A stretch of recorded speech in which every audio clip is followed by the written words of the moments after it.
Donald Trump ने लगाया ICC पर प्रतिबंध, अधिकारी अब नहीं कर सकेंगे अमेरिका में एंट्री।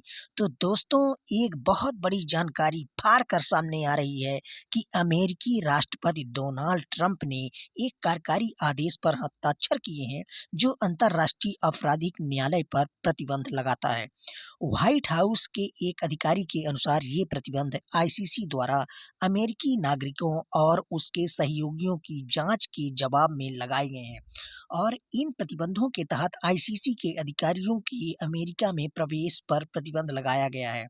तो आपको बता दें कि ट्रंप के कार्यकारी आदेश में न्यायालय की कार्रवाइयों की निंदा करते हुए कहा गया है कि वे एक खतरनाक मिसाल बनाते हैं।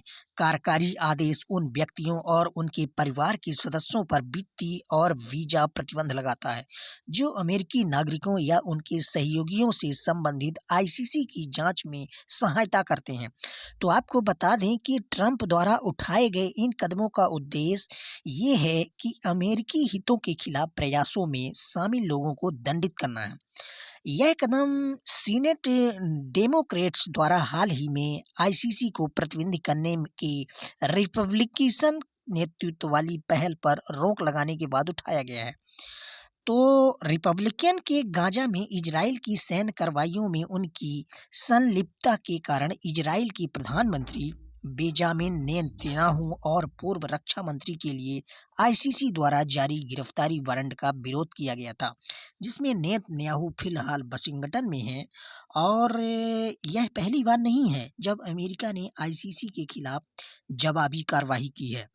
ट्रंप के पहले कार्यकाल के दौरान साल 2020 में अमेरिका ने अफगानिस्तान में अमेरिकी सेना द्वारा कथित युद्ध अपराधों की आईसीसी की जांच को लेकर आईसीसी प्रोसिक्यूटर और उनके एक वरिष्ठ सहयोगियों पर प्रतिबंध लगाए थे। आईसीसी ने प्रतिबंधों पर तत्काल कोई टिप्पणी नहीं की है। हालांकि राइटर्स के सूत्रों में खुलासा किया गया है कि न्यायालय के एहतियाती उपाय किए हैं जिससे कर्मचारियों को प्रत्याशित अमेरिकी प्रतिबंधों से बचाने के लिए उनके वेतन का अग्रिम